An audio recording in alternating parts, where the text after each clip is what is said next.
Hot off the presses, these are snapshots of pastoring a small church in the country. So, an 86-year-old woman just started attending our church a few months ago, and she asked me a few days ago if I could come over to her house. When the now widowed woman came to the door with her walker, I simply was not prepared for the kind of beauty I would see on the other side of that portal. I wasn't prepared for the magical pond in the backyard that I saw through windows that felt like picture frames. I wasn't prepared for all the treasure she had inside or the stories I would hear behind them. She'd asked me to come so she could plan her funeral with me. Not because she thinks that's imminent, but just in case. So offhand, she asked if I could help her find a Bible. I said, of course. She showed me her giant old family Bible, an heirloom, and she said that she had tried to read it, but found it too large, too difficult, too tedious.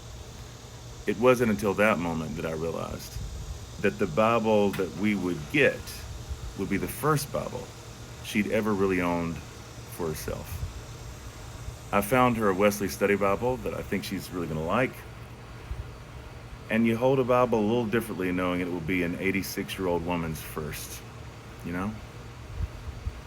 A couple in their 80s lives just a few miles away from her. I had got the wife some small flowers last week for her birthday, but this week it's the man's birthday, and he's this hilarious character that I truly adore, so I felt like I should get him something fun. Just so happened that I ran into his barber friend in our little town who told me this kind of mini cigars that he enjoys on occasion.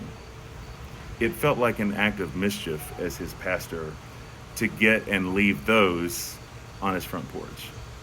I don't know if he'll find it stranger that God told me that he likes the occasional cigar, or that the Holy Ghost is personal enough to have told me his brand. But I think maybe it actually is something like that.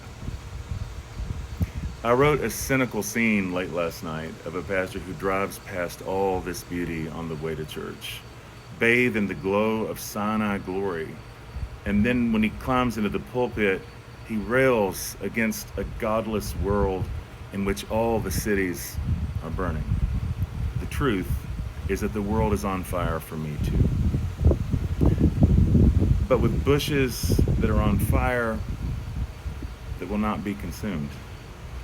These are, of course, different sorts of fires, unsurprising perhaps, as they may actually originate from different sorts of gods.